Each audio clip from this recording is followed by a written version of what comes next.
to A Well-Designed Business. My name is LuAnn, and I'm so glad you found this podcast. Together with my husband Vince and our partner Bill, we have grown our company WindowWorks from the ground up. So I know and I understand the challenges you face in running your interior design business. I also know that your talent alone isn't enough to ensure your success. So on this podcast, we talk about strategies and practical steps to help you grow your business. But make no mistake about it, we have our share of fun here too, mixed in with those aha moments that I love so much. This isn't fluff. Nobody has time for that. Whether you are a new interior designer or a seasoned designer, I am here to help you create and to manage the kind of interior design firm that you dream of. It's straight talk and it's action. Are you ready? Let's get started. Hi, welcome to A Well-Designed Business. Today, my guest is Christine Platt, a modern-day Renaissance woman, also known as the Afrominimalist. Christine holds a BA in Africana Studies, an MA in African American Studies, and a JD in General Law. She is also an award-winning author of over 24 literary works. Christine's most recent book, The Afrominimalist Guide to Living with Less, is a radical re-envisioning of minimalism that focuses on authenticity over aesthetics. Her book is a resource for any one of us seeking to discover the truth behind their overconsumption, as well as how to let go of what no longer serves you and how to be intentional, mindful consumers so that our lives are filled with only the things we need, use, and love. Now, I'd love to get right into this conversation, this new take on minimalism, and why it's not a just one-day throw-out marathon in your closets, right? Let's get to the core of how we got so cluttered in the first place.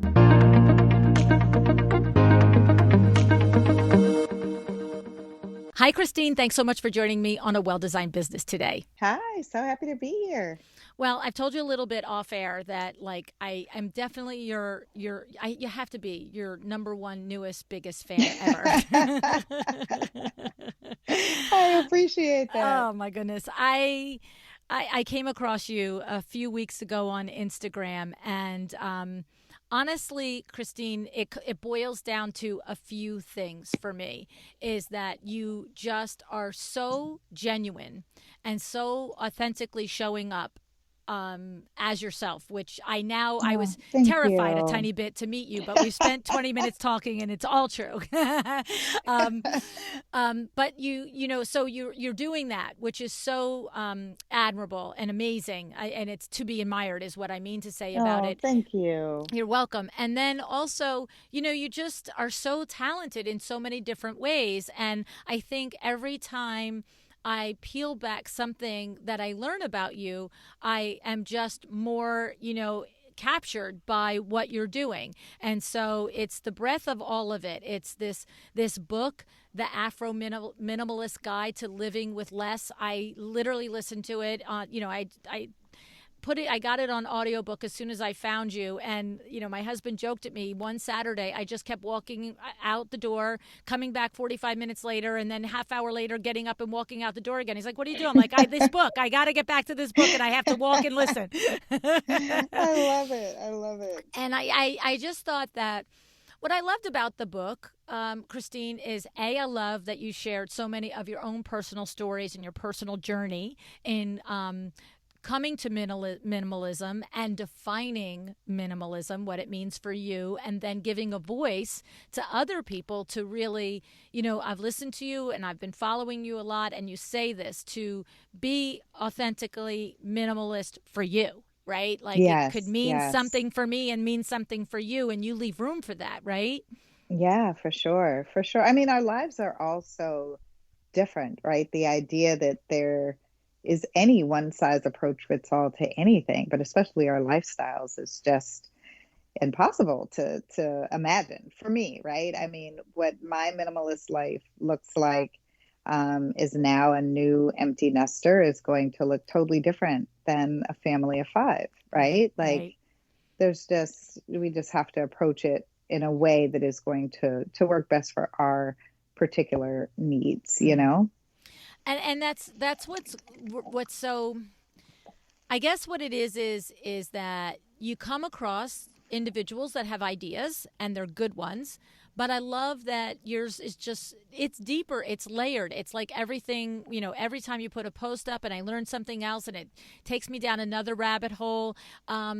It's the layers of everything and it's the layers of a person. And of course, then you're translating that into your message is that, you out there are a person with layers. And so uncover your layers and come to what it means for you. And I just think I'm smiling as I'm talking to you because it's just so cool, actually. Yeah, I mean, I think it's liberating. I feel like it's one of those, sort of areas that for so long people have seen as restrictive, right? Or very Mm. limiting. I could only use these colors. I can only have this many things. I can only, right? And so the idea that, which by the way, I mean, this is just my approach and how this is Afro minimalism is my approach to minimalism. But the more people I know who are, more mindful consumers, the more people I met that just do it their own way. Because I mean, essentially that's the only way that it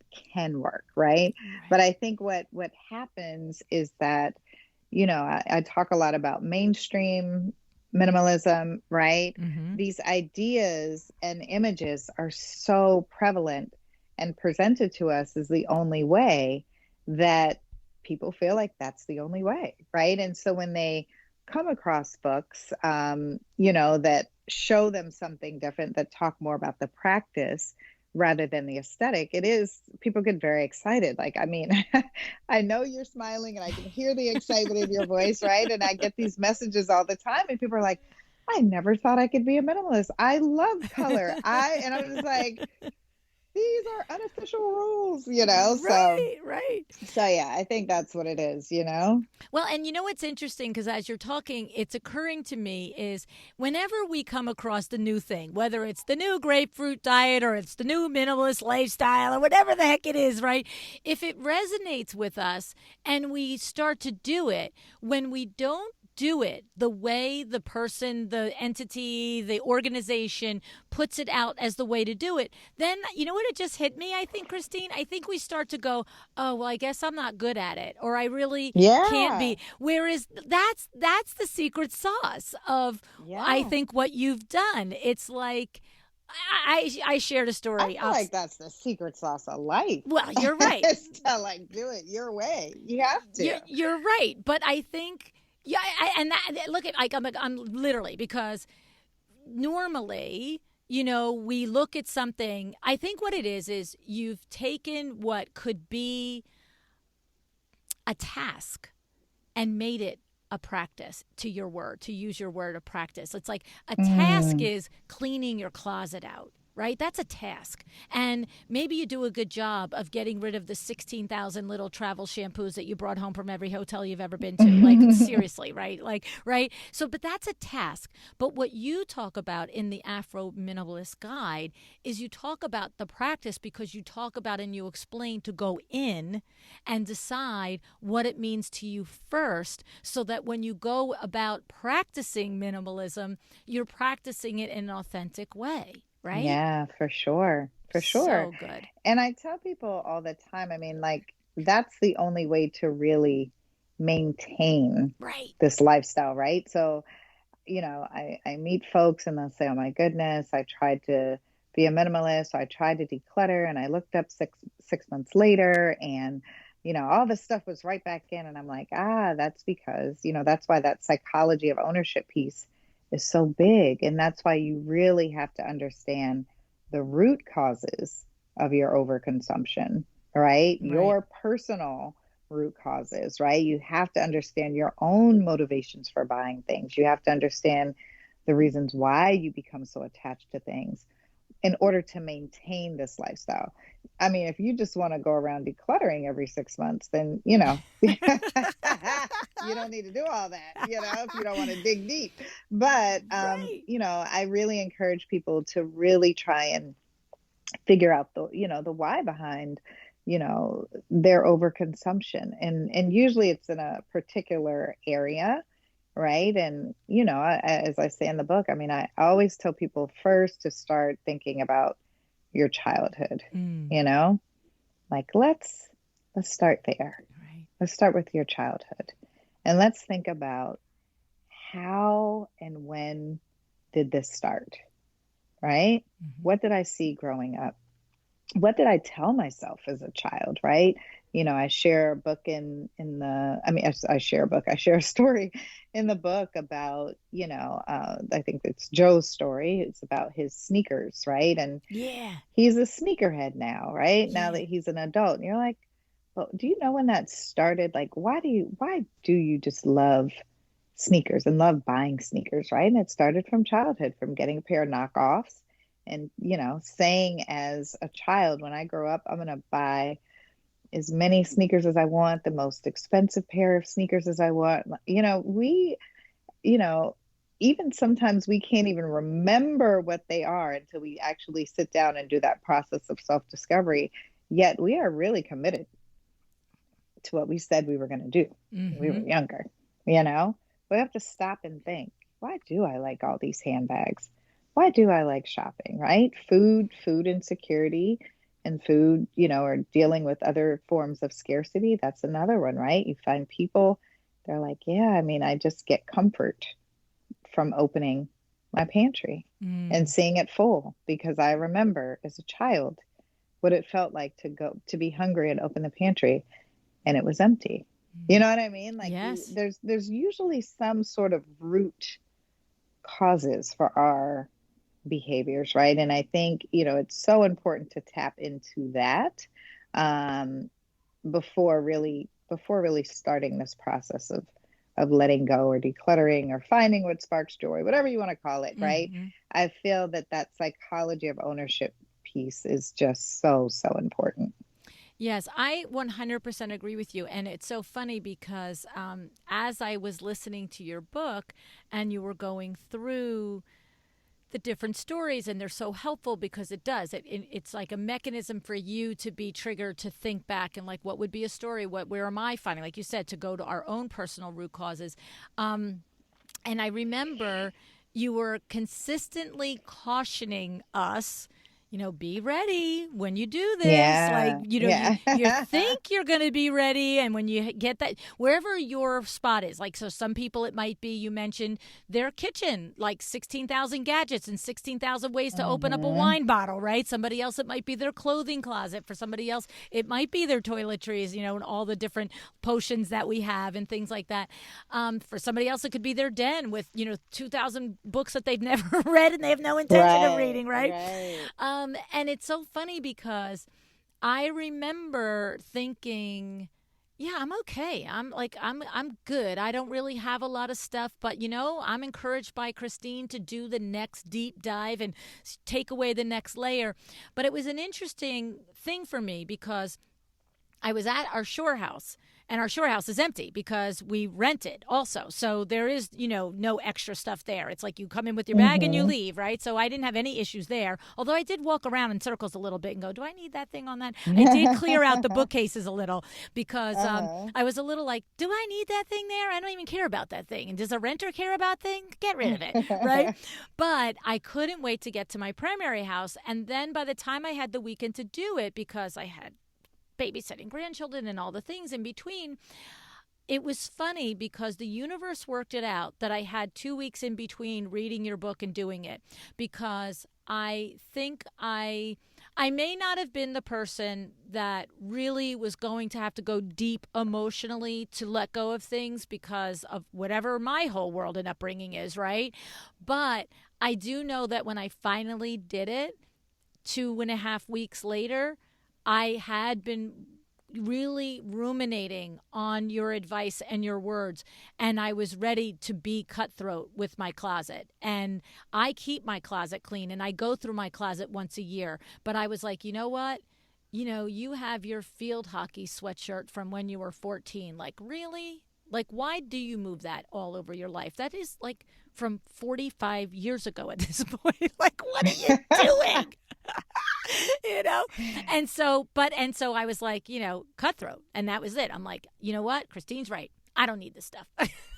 Yeah, I mean, and it can hit us at the oddest times, so I also tell people, you may not be ready to let go of certain things Mm, right now, right? And then you can come back 2 months later, 6 months later, like that has definitely, like, the earlier part of my journey, that was definitely my story, mm, because I was still learning to let go, right? And I hadn't fully grasped, or even understood how attachments really worked, right? I just knew I was attached to things. I didn't know why.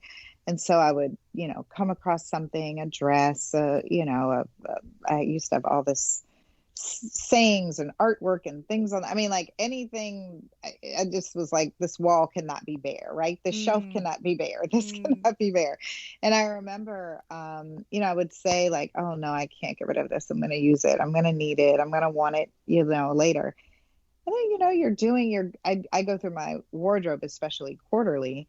Um, and I would go through it and I would be like, it has been a whole year and I haven't worn that. Mm-hmm. Or it's been 6 months, I haven't worn that, and then I'm ready to release it at that time. So I also tell people, like, this is not there's no contest, there's no prize at the Mm-hmm. end, right? You don't get a special reward for doing it at a weekend, Right. you have to just pace yourself and do it in a way that feels natural and good, for you. And that's how I started the one thing one day one year challenge, which is, commit to letting go of at least one thing a Mm, day for mm. 1 year. At the end of the year, you may have let go of 365 things. And so what ends up happening is there are some days, and when we first started at the beginning of the year, everything was themed, right? And so we would be in the kitchen and, I would say, okay, let go of one thing. We all have at least one extra coffee mug that we don't need, right? Yes. And then I would get all these DMs and pictures and people like, oh my gosh, I went in there to get rid of one coffee cup. And you know what? I realized, why do we have 50 coffee cups? I let go, Exactly. And all the beer yeah. glasses with all the stupid logos are Yeah. like, see, I'm not that girl, right? I like, you know what I mean? But you do I go to my Yeah. kid's house. I'm like, what is all this crap? Like, what do we need Yeah, all but this here for? it takes so much pressure off, right? Like there may be days where you are ready to let go of Yeah. the, 50 beer bongs, right? But there may be some days where you're like, today I can only let go of one, Yeah. right? Yeah. And so yeah, I just, encourage people to sort of, again, it goes back to that mainstream minimalism, sort of what is presented to us. And when you're watching an hour segment on TV, it looks like they're doing it in an afternoon, or it looks like they're Mm. doing it in 2 days, right? And it's like, people look at my space and I'm like, this is 5 years in and I'm Wow. still letting go of things, right? Obviously it's not as much at one time as it used to be, or as often, but there are still things in here that I let go Mm-hmm. periodically, right? And so yeah, I think it's so important that, again, we pace ourselves, right? And Right. I'm glad that when you were feeling that, you know what, I think it's time, that you went ahead Yes. and you Yeah. did it, It was good. It was very good. And I would like, I know why I was attracted to do it. I didn't question it. I thought, oh, I think I'm like pretty lean and mean here, and I could have less. And that just attracted me, that idea. But for anyone listening, Christine, that's thinking, why? Why be a minimalist? Why, what is that about? And then I want you to describe, the focus on, like, you say in the book, the culture. So the Afro minimalist versus, straight up minimalist. Is that a ridiculous way to phrase that? That No, sounds I know, absurd. I know what you're saying, and Okay. it's so funny. I get asked to define minimalism and Afro minimalism all the time, and I can start with Afro minimalism, which is really simple. It's my sort of take on how I describe my minimalist life, Mm, which is a minimalist life influenced by the African diaspora. I'm a historian. I'm a Black woman. There are elements of my history and culture, that are very important to me, and I want them woven throughout my space and my wardrobe, right? Mm-hmm. When it comes to minimalism, I think it's a little more tricky because I think that word evokes a certain aesthetic. It evokes certain emotions from people, or thoughts or philosophies, usually centered around lack or scarcity, right? And so, for me, minimalism is really more centered on being a more mindful, intentional consumer, having only those things that you need, use, and love in your life, right? Not really so much trying to evoke a certain aesthetic or have a certain number of things, right? Have only certain colors, right? Like that is not, I think that's more of the aesthetic side of minimalism, right? I think the practice is really centered on, just being a more mindful, intentional consumer, you Okay. know? And that's the great distinction that I was looking for. It's like one is a decor type of a thing, Right. and the other is I love this mindful, intentional consumer because this taps into the whole thing of being a global citizen and taking care of the earth and Right. all of that, right? Yeah, and Okay. understanding like the life cycle of things, the life cycle of your garments, right? Like, people are like, oh, I'm just going to throw away this piece of furniture because I want new furniture, right? And understanding that, I mean, there are billions of tons of unused furniture in landfills, so much so that it's called F waste, right? And there's a Mm. big, big, sort of push to sort of limit F waste. When we think about our garments and again, understanding, people think, oh, I drop it off at Goodwill. It is magically going to find a home, people who need it, right? And like understanding like how thrift stores actually work and how sometimes, they are, just a pit stop to a landfill. They can't just hold on to everyone's things that they know. You know what I mean? Like being more mindful of how consumption in this country works. I mean, I feel that it is part of being a global citizen, right? It's Mm-hmm. it's understanding, that when you talk about the life cycle of your garment or when you talk about the price tag of your garment, that it's not just what you paid to buy it, right? There are garment workers who made it. There's shipping. There's like we have a responsibility to really understand what it is we're buying, what it is we're using, and how what we do with some of those things that we let go. And if the idea is that is this something that can be used to serve someone else, right? Can we delay this trip Yes. to the landfill as long as possible, right? Right.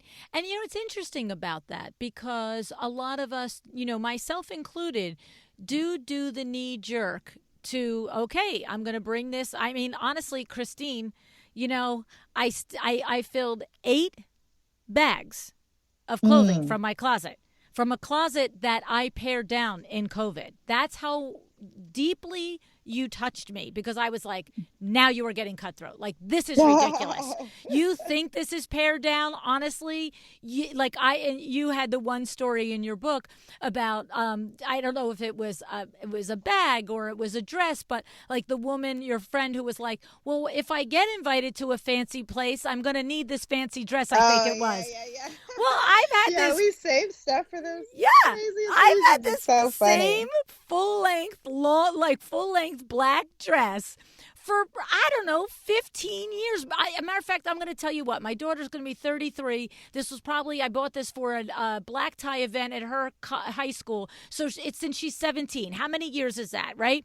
And so the thing is, the only reason I've saved it all these years is because it is a very classic black full length dress. And my brain is always like, I don't need a different black full length dress. Like, I'm not the girl Mm, that if I get invited to a black tie affair, I need a new dress, right? But the yeah. thing is, I literally said to myself, okay, so it's been since Christy is 17. You haven't been invited to a black tie event in all these years. I'm pretty sure you Mm. can ditch the dress. Yeah, I'm also always like, you know, okay, let's say I get rid of this dress. Is this something that I can rent? Yeah. Yes, borrow. with Rent the Like, Runway now, right? yeah, there's so many different things, you know? Right, right. And so my question is, mine, I've got the 8 bags and I haven't brought them. I was, thinking I'm bringing them to the bins in the supermarket shopping parking lot. But you're making me think like probably 3/4 of that will just be sifted to a landfill. Do you have suggestions on, where you do it so you can be more intentional about it and really fulfill what your message is to us and not just do part of your message? Yeah, yeah. I mean, I'm really big on buy nothing groups. Those are, local groups where almost I imagine it's what our foremothers and forefathers did, right? Like you just see if your neighbors need anything, Right? right? And so big fan of buy nothing groups, for like housewares and home goods and those kinds of things, or even like materials that are left over from renovations. Habitat for Humanity, they have a restore house. My biggest thing is always check locally. Mm. There's always some local organization that is in need of what you have, right? The thing is, it just usually requires a little more work. Mm-hmm. Goodwill is convenient for us, right? It's like, Yes, oh, right. just take it all in a bag and I don't have to Yeah. sort it out, which Mm. is also a no-no. I tell people if you are going to give it to Goodwill, like at least make it easy for the folks that are there, right? If you're donating sheets, can you go ahead and wrap them all together? Well, first wash Okay. everything, Yep. wrap them all together and size them, right? If you're doing a puzzle, if you're donating a puzzle, make sure all the pieces are there. Like you know, just Be almost common considerate, courtesy right? things. Yeah, right.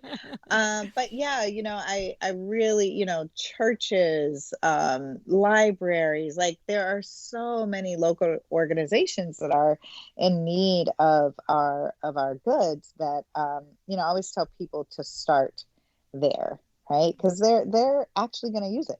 Okay, so now you know what I have to do. This is why they've been in the back of my car and I haven't dropped them off because now I got to pull them out and I got to put them according to these are the suits, these are the jeans, these are the Yeah, it's just dresses, so these are the things. helpful. Right. Like I just like okay, fill a bag, keep moving. So, yes, And I to think to if you've be ever looked inside, if you ever get a chance to peek into the back of a Goodwill, Salvation Army, any of those kind of donation centers, you will understand yeah. why. Yeah, I mean, it is, chaos, right?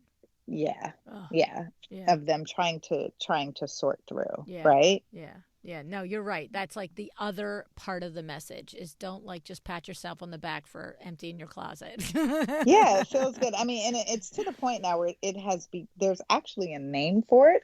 It started with basic recycling, right?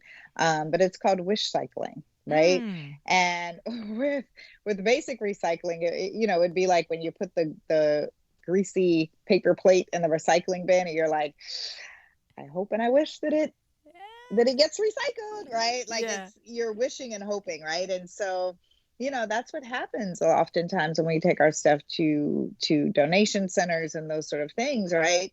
When we have not done the research to sort of see what they are in need of, we're hoping and wishing that it's something that someone needs and we feel good about ourselves and we keep moving, not really thinking about whether or not we're overburdening these organizations that are already overburdened. Mm-hmm. And I know during the pandemic, where I guess we're still in the pandemic or kind of still, whatever. Anyway, I remember reading an article and there was a Goodwill that said, please stop wish cycling. Like we do not want your broken toaster. We do not want, you know what I Right. mean? Like Right. we just gotta be more diligent Yes. um, with this. So And I love it. And I love the message and the lesson in there is, like I said, don't be so quick to pat yourself on the back, LuAnn, and the rest of us by just yeah, packing up the we've bags. all been guilty. Yeah, for, Yeah, for sure, for exactly, sure. exactly. It's good little reminder there. And so when you meet people, Christine, I know you do a lot of speaking at least, pre-pandemic and it looks like you're starting to get out there again.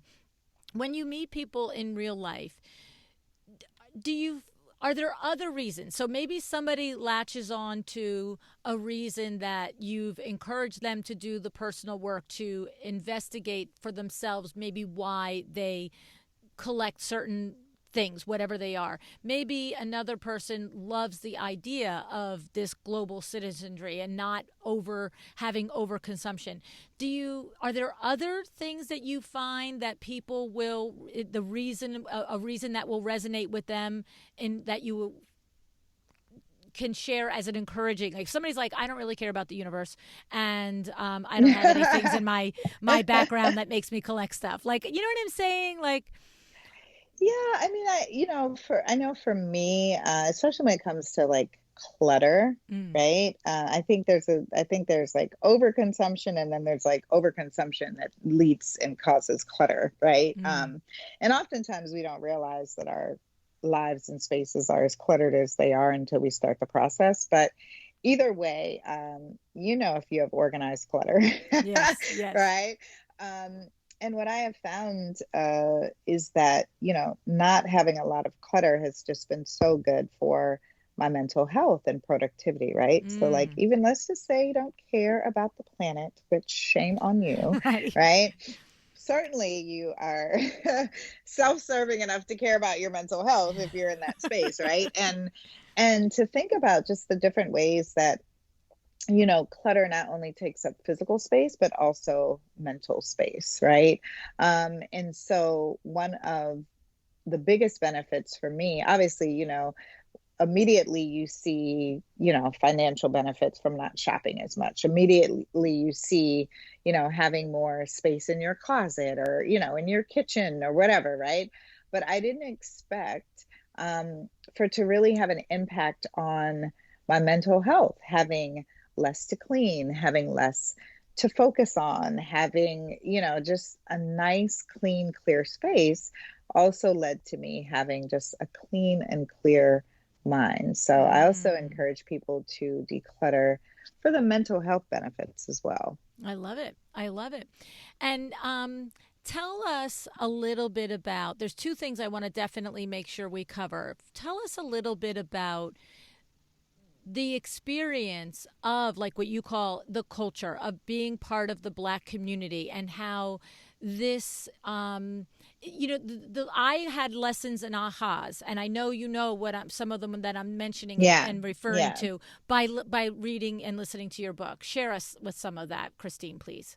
Yeah. So part of the book, if you have the book, I think in the audiobook I call them out, but I have these call outs called For the Culture. Mm-hmm. And in the book, they are Black pages that have that Afro-minimalist, Afro print motif on the side. I think they're really beautiful. The book production team just did a wonderful job with that. But I have those call outs specifically to speak to the Black community and other marginalized communities, because our sort of experiences and our history they are just not a part of the minimalist conversation, and not even just in the minimalist space. I mean, I would feel like the wellness space, I'm sure you see it in the design space, right? Like, Mm-hmm. it's just never centered on Black voices and Black experiences. And so I thought it's in particular, with this lifestyle, that there are some historical and cultural considerations that we have to take into account, right? And so it was very important for me to include those. They talk about anything from statistics regarding Black consumerism, right, to some of our generational histories and beliefs, such as, live for today because tomorrow isn't promised, and where that sort of centers from, getting us to understand why the root, again, getting to that root causes of why generational wealth, is in need. We are in need to focus on that in our community, but also, when that generational wealth was first sort of destroyed, post slavery, right? And I Mm-hmm. talk about Tulsa, but there were many Tulsas, right? And so, yeah, there are just a lot of cultural and historical, you know, um, implications and just things that I feel that we have to take into consideration, because our lived experiences and actually a lot of people's lived experiences don't allow them to just like, let's just throw everything away and start over, right? Right, right. Or even understanding, I also speak to history in general, right? I talk about the four industrial revolutions, right? And getting people to understand, like, hey, depending on when you were born, depending on when your parents were born, anyone who is a few generations removed from the Great Depression, you likely either grew up with grandparents or great grandparents that were extreme savers or extreme hoarders, Mm-hmm. right? And so like getting people to understand how that trickles down and plays a role in our own consumption habits today, right? And these are things that are just left out of the minimalist conversation. And it's just like, oh, you magically wake up one morning and you have a house full of things. Why do you have a house full of things? Let everything go and start over, right? It's like, no, like, Yes. we are byproducts of our environment, how we were raised, what we were exposed to, what our financial literacy, encompassed. And it's just, I feel like it's just so important to take all those things into consideration. And I specifically wanted to make sure that I address my community and other marginalized communities because their perspectives and unique histories, are just never considered and a part of the conversation. Mm.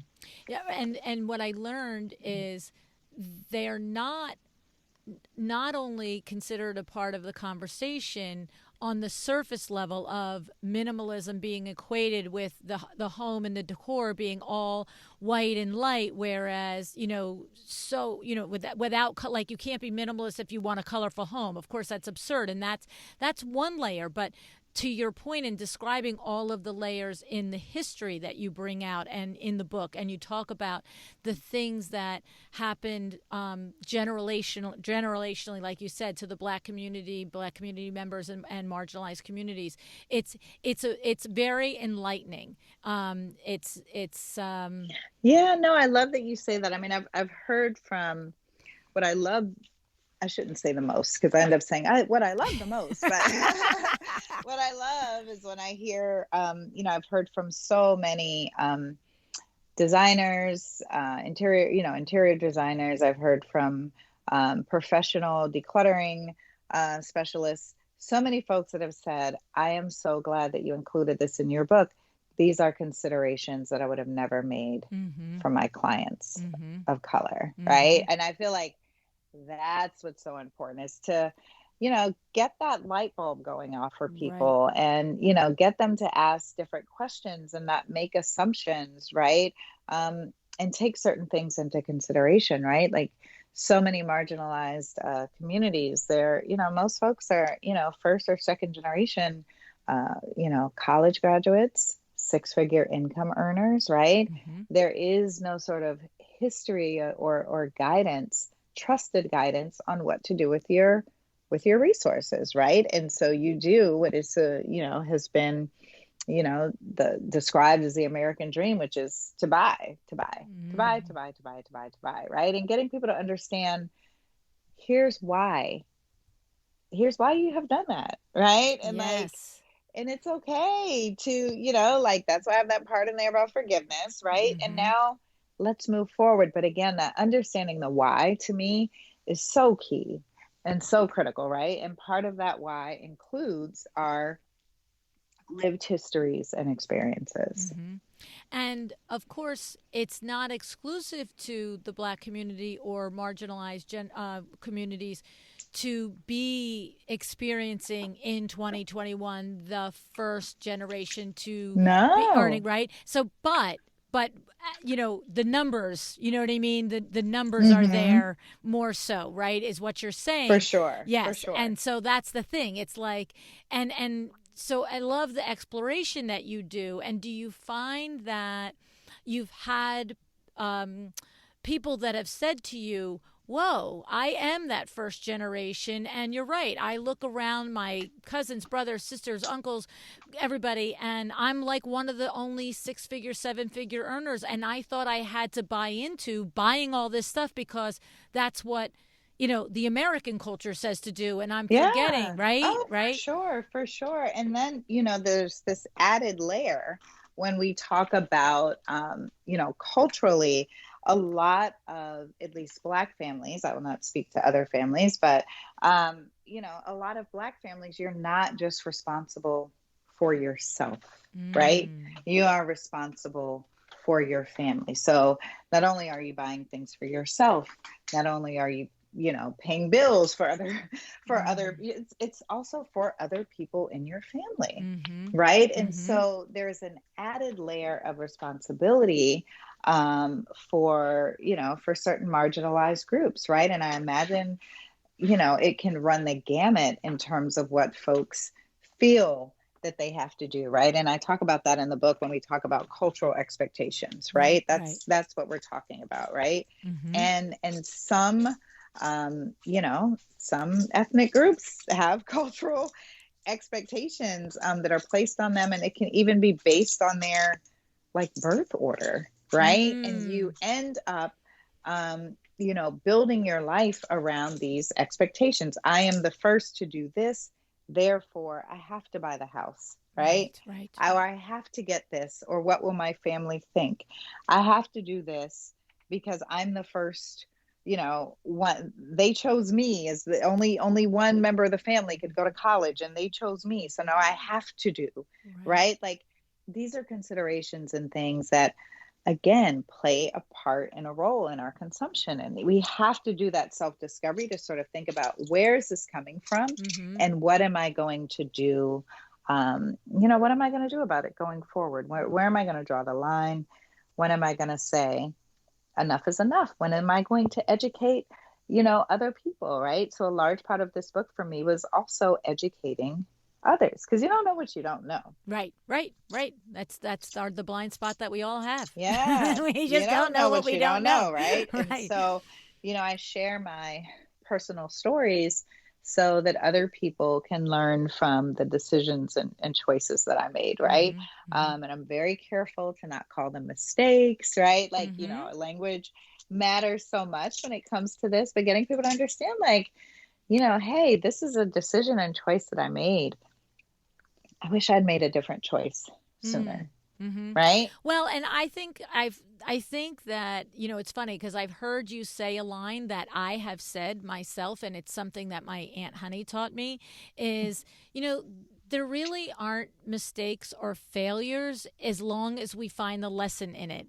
And I heard you Yeah. say my Aunt Honey looked right at me when I was a kid, and she said, what is your lesson in this? When I was at the most upset at anything, whether it was something I had done, something that quote unquote had been done to me, but I was Mm-hmm. raised with that philosophy of what is the lesson in this for me? And I've heard you say that same thing. And so I think that's where it's borne out. You're not saying that was a mistake for you to choose the lifestyle and live the lifestyle. It's just now you would choose something different. And what did you learn from it, right? Mm-hmm.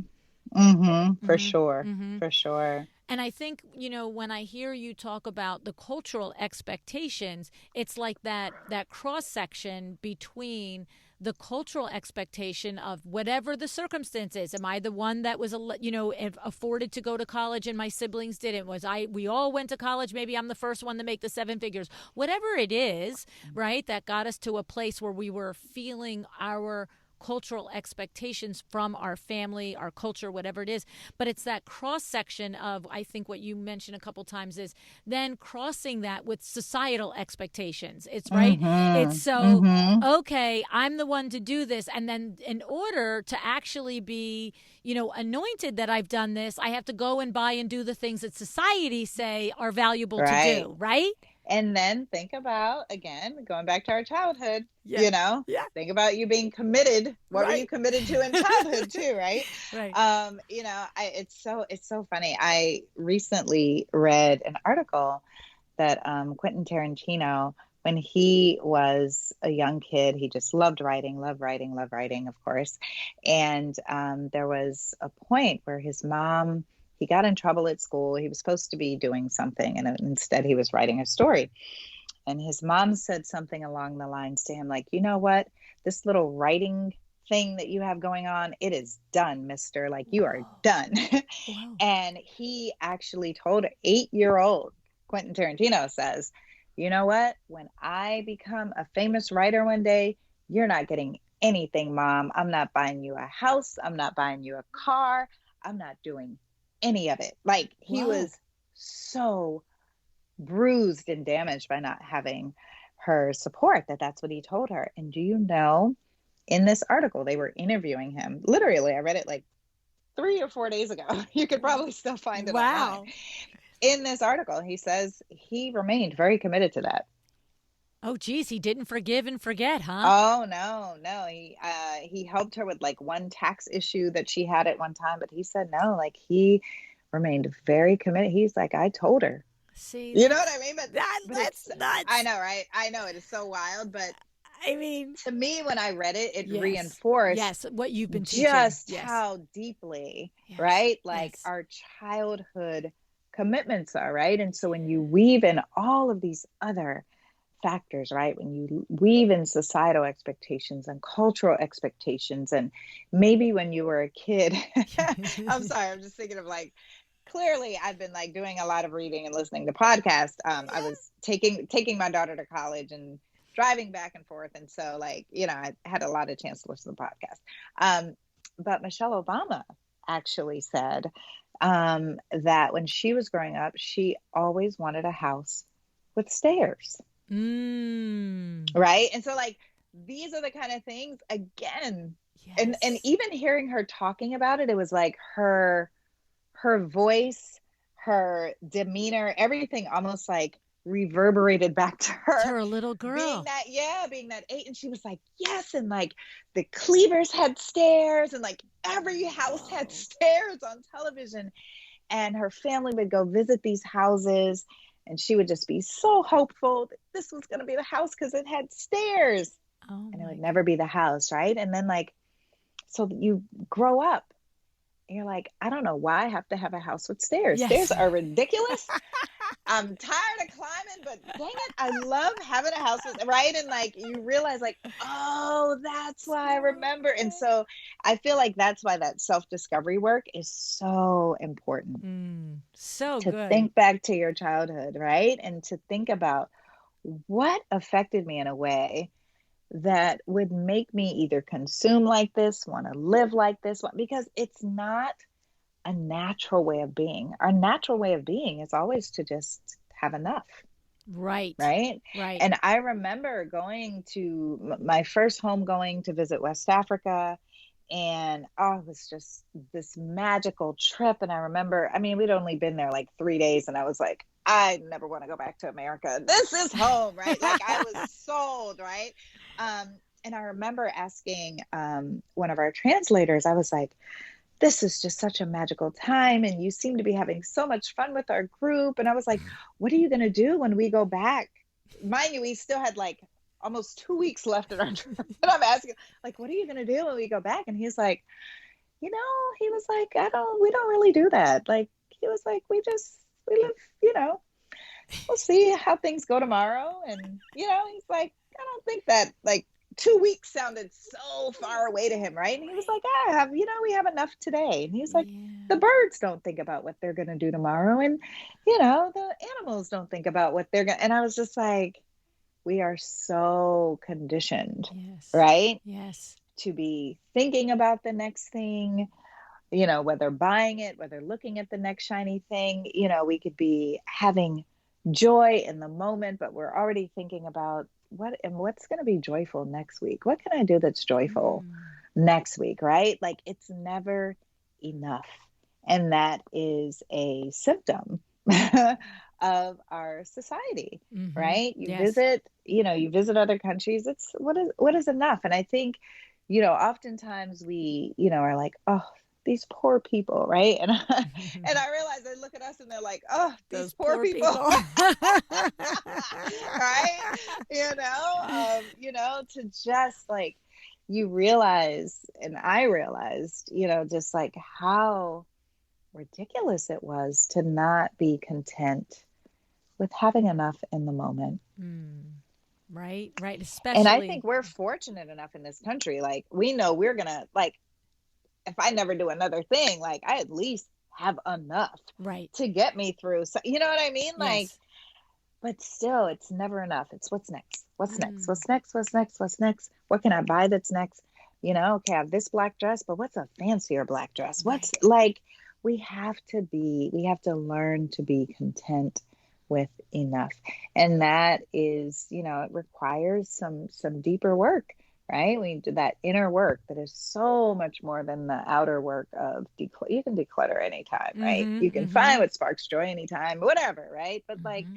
that inner work of really understanding who you are and why you consume the way you do, that's where all the answers really, Mm. really lie, in my opinion. I agree. I mean, like I said, I'm a person who has done the yearly empty the closet out, and I'm not a hanger on or a stuff. But after experiencing your book, I did the walkthrough of my house and my closet in a way that I've never done it before. And Mm, I really did. And it was just like, to your point, how you were consistently expressing, do the inner work, think about this. Why are you like, look at this thing? Why are you holding on to it? And, you know, for me, it some of the reasons were deep and some of the reasons just weren't deep. It was just a I practical, know. what it was just a You just practical, what hadn't if I gone ever through need a there in a black, while. full Yeah. length dress again? You know what I mean? Like, Yeah.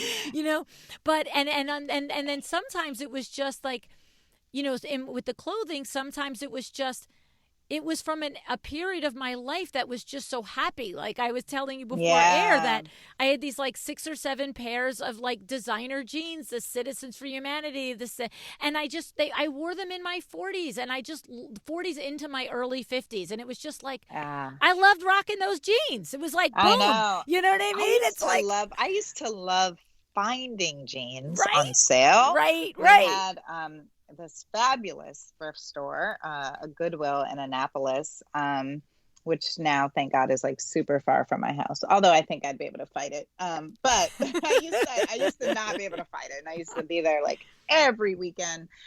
Um, and they would just have all of these name brand jeans. I found out that later that they would get shipment from the mall. Like, that's where the mall would send some of the again, just like Wow. delaying this inevitable trip to the landfill. But yeah, they would like buy them in bulk from them for say like $100, and it's probably like $5,000 worth of jeans, right? And so Right. they would, it'd be all these fabulous jeans marked down, and I mean, more jeans than I could ever wear in my life. And I remember having, I think I had 52 pairs. I know I had over 50 pairs of jeans, I right? know when you And list I remember all of just the being items like, in the book, that's oh like mind blowing. my gosh, right? But again, I loved scoring that deal, right? And so I Yes. had to learn that for me, it was never the prize. For me, it was always the thrill of the hunt, right? Mm. Am I gonna find a pair of 7 jeans today Yeah. that are da da da da? Gonna find a pair of Joe's jeans? And I would Yeah. just, and I would find it, and I'd be like, oh my God, they're only $10. Yes, right? And I'd get them home, and I'd wash them, and I'd fold them, and they would go on the top of the closet with the other, 50 Yes. pairs, right? And again, I had to learn, and it wasn't just with jeans. It's with like it's the thrill of the hunt for me, Mm. right? It's That's what why I you would learned about find, yourself, right? yeah, it's why I would be going through my closet. I'd be like, why does everything have a tag on it? Mm. Like, I was able to consign stuff. Um, I was able to resell stuff. I was able to give things away to people and say that they were, I mean, it's new. I haven't worn it. You see the tag still on That's it, it, right? Like, right? because it was never getting whatever the thing was. It was getting the deal, or Mm. believing I was getting a deal, right? Which is Mm-hmm. why I came up with my little mantra.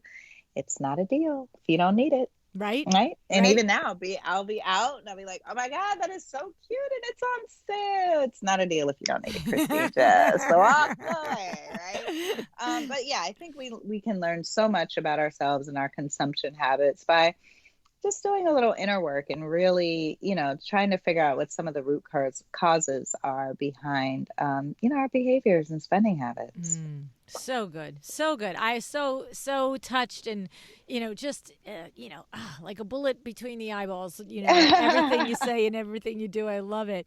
And before I go, I have to mention, the children's book series, the Anna or you say Anna or Anna, how do you say it? I say both because it depends on where you're from. And I have had parents, actually, I've even had kids, like be going to do a classroom reading. I'm like, Anna and Andrew, a day at the museum, and they'll raise their hand. I'm like, yes. And they're like, it's Anna. I'm like, okay, today it's Anna and Andrew. Yeah, But yeah. I love it, and I have to tell you this, you know. The listeners who are longtime listeners of the show, they know for me it's like always seeing the synchronicities in my life, and they are big ones and there's little ones, right? And the thing is, though, this is why I'm saying from me to you, I am latched to you now. You don't know this, but now I am latched to you, and I don't know, you just came right out of Instagram and just something resonated and spoke to me, and everything, like I said earlier, that I uncovered was just more confirmation of just admiration for everything you stand for and all the ways you present it. And the funny thing is, so of course I ordered the Anna and Andrew series of books, the set of like the 6 books or 5 books or whatever it is, because I'm like, oh, well, I have to read these, and then I've got granddaughters and grandsons, so they have to have them, right? But what's so crazy is this is like one of those other little weird things. So it's not significant to anybody else. It's probably not going to be significant to you, but I want to share it with you. So I get these books, and there's 4 books that come in a package, and they are 4 different titles. And I look at the 4 different titles, and I say, okay, let me read Anna and Andrew Summer in Savannah. That's the first one I pick up. Okay. And here's the crazy thing. I have been to Savannah one time.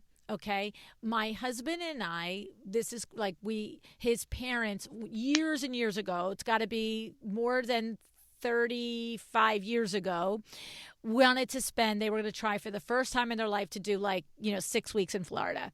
So what we did was we had to drive their car back. I think that's what happened. So we were like, we drove them down in their car, we flew back. And then when we were driving back, we were like trying to pretend that we were going to be like adventurous, and we were not really going to take time off of work because we're crazy busy and workaholics at the time, right? But we said, well, let's at least not eat at a rest stop. Like, there's a sign for Savannah. Let's go into Savannah and eat in Savannah. And now I'm remembering that it was before I was married, so it's pre 37 years ago. And we pull in and we go to the Pirate's house. And I open your book, and it's like the kids are going to go, the Pirate's house, right? And you were like, I know. And I'm just like, this is crazy pants. Like, there's got to be 15 dozen restaurants in Savannah. I've been there for 3 hours, drove in, ate, and left. You know what I mean? And it just too funny. Yeah, it's just one of those other. And I have to tell you what's funny is the only reason that I remembered, I think, so clearly, because when the first couple of years while we were dating and married, I would ask the restaurant for a menu when it was a significant dinner for us and whatever reason. And then my first kitchen, I had like 24 menus framed, and that was the collage on my kitchen wall. And yes. And so I had the Pirate House menu. I still have it. I just don't have it hanging in the kitchen now because now I'm a minimalist and I don't have anything hanging around. And that's before I met you. But I haven't, I have those in storage, like in the garage, hanging on a thing out of the way. But I'm just like, I'm not ready to get rid of those yet, because that's our whole love story there, basically. Oh, that's a fun story. And it's so funny, that series. I tell people all the time that, there are projects that writers do. I think that people assume that every book you put out, like, oh, you're earning royalties, or it's going to be, everyone has the Anna and Andrew book. She must be rich. And I'm like, actually, that was a labor of love project. It was only supposed to be 4 books. It ended up turning into, as you know, I think there are like 16 books now in that series. But yeah, it was a labor of love project. It was a small educational publisher.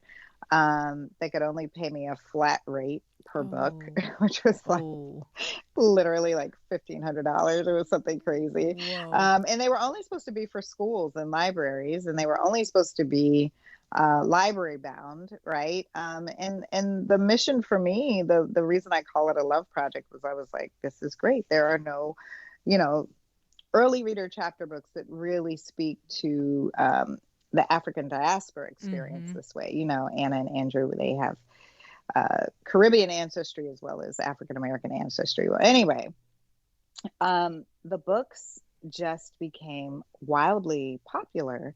And this educational publisher, they're so small that they don't even do paperback books.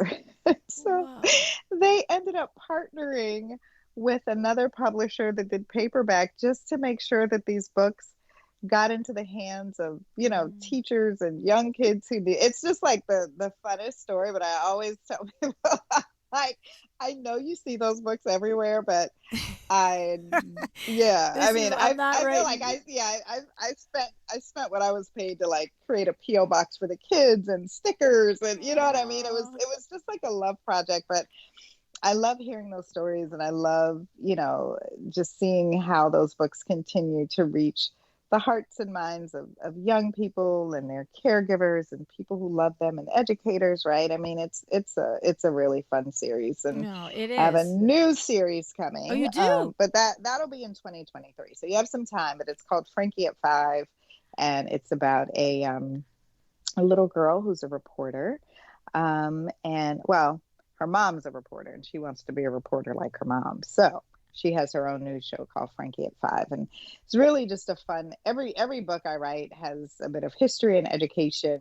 I'm never just going to, Right. Yeah. So it's you can see the historian in you.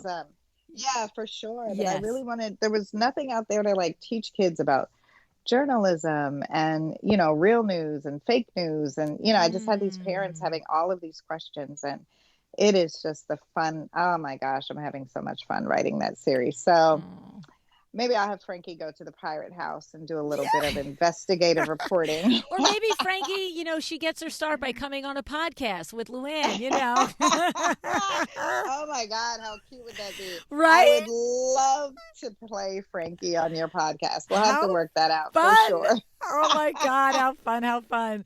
Oh my goodness. It's so amazing. Great. This was great. Thank you. I appreciate it. And before you go, we just have to give a shout out. We have a mutual friend, Shanae Richards, right?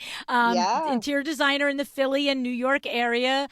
Pronounce how she pronounces her firm name.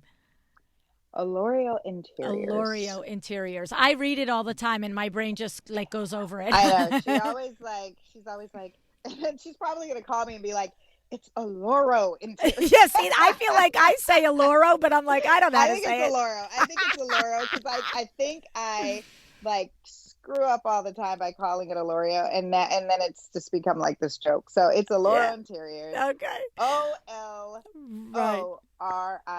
y'all. And she is amazing. She is not only a wonderful interior designer, she's just a wonderful human. She is a wonderful human. Yeah, definitely check her out. And this was so great, LuAnn. Thank you so much. Well, Christine, it's me who thanks you. I am absolutely humbled and honored that you took the time to do this with me. I am like totally, just so grateful. Thank you so much. You are so welcome, and you have a great day. You too.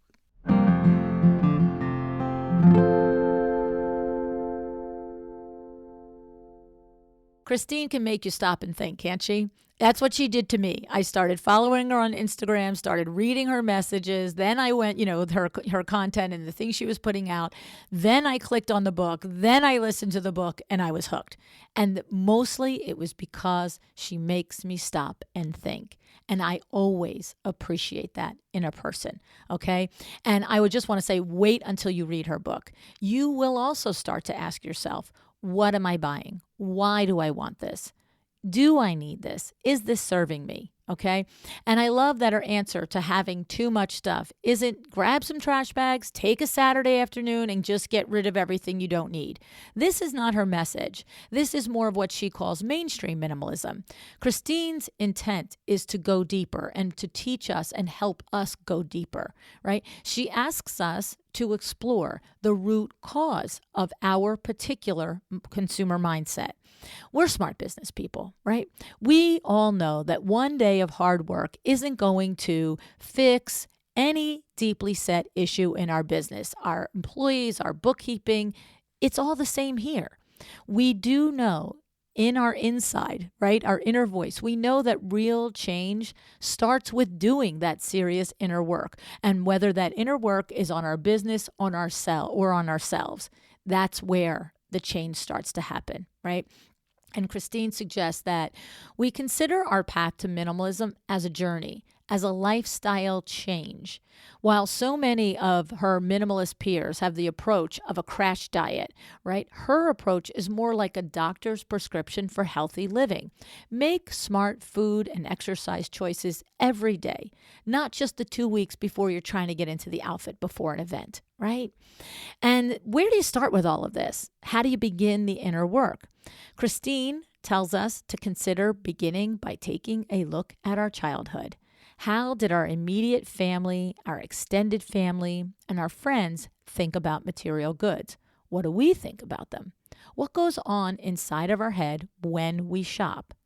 Have we adopted the mindsets and habits that were part of our upbringing and our culture, and we're repeating them like on autopilot, right? That's, I think, the big message, to get off of autopilot and start to pay attention and think, right? And she also reminds us that as we do our inner work, we remember that there is no perfect way to be a conscious consumer. We should give ourselves and others grace about our unique paths towards achieving mindful, intentional consumerism, which is how Christine calls it, right? And she also asks us to consider that minimalism is not about design, not the way she lives and describes it anyway.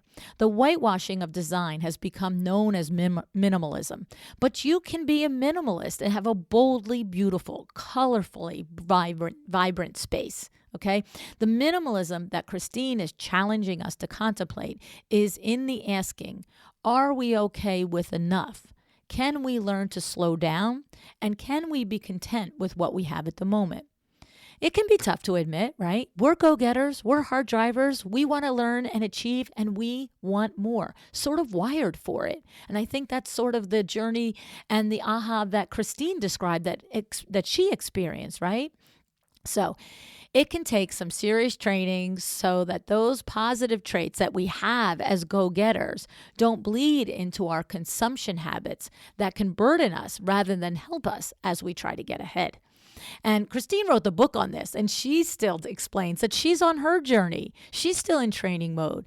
She said that when she is triggered by a good deal, she still repeats her mantra to herself. Christine, it's not a deal if you don't need it, right? I love that. And I love that Christine is, again, not prescribing the same thing for each of us. She's not doing these 5 steps in 5 days or you failed as a minimalist, right? She's acknowledging that each of us has our own backstory, our own rhythm, and our own path, right? And I just have to say, if you want to do this inner work, it can be hard if your head is cluttered with invoices, remembering to send welcome packages and time tracking. And to get all of this done, this back end operations handled while you're trying to do all these other lofty things to improve yourself and your business, you probably might want to look into My Doma Studio, right? So that they can handle and help you make an efficient process for the back end of your interior design firm. So you can go to mydomastudio.com/a well-designed business for 20% off just by being a listener of the show. All right. So now, why should we spend time doing the deep work of discovering the why behind our buying habits? Why can it be beneficial to us to have this mindful, intentional consumerism frame of mind, right? Well, Christine discussed a couple of reasons with us. For one, It's part of our personal growth to do inner work, to discover why we do things that we do. This is always beneficial. This is true about any area of your life, positive or negative. It's part of the journey of us on the planet to be the best version of ourselves, right? And then there are a couple of additional benefits. It's a positive move toward being a mindful global citizen, being more of a giver than a taker in this world. And the other reason we discussed is something more immediate and close to home. When we become a mindful, intentional consumer, it can have mental health benefits for us. We're spending less money. We have less to clean, less to focus on, which can lead to a cleaner, less cluttered mind. And that can be very helpful, point of rest within our otherwise hectic lives. I believe you, as an interior designer, have the opportunity to positively impact many people's lives through minimalism. If this way of life, this belief resonates with you, if Christine's message resonates with you, then you, as an interior designer, are in the unique position of being able to help someone who is seeking this lifestyle to also create beauty within the items and the pieces that they truly need and that will enhance them and their living space. What do they say about fashion? Get dressed and then take one thing off, one accessory, one something. It's the edit, right? That's your superpower. So as this way of life is embraced, I believe that the expertise of interior designers will be even more sought after. People will always want their homes to be beautiful, particularly at the luxury level. But to Christine's point, not everyone will always just want more because they can have it or because they can afford it.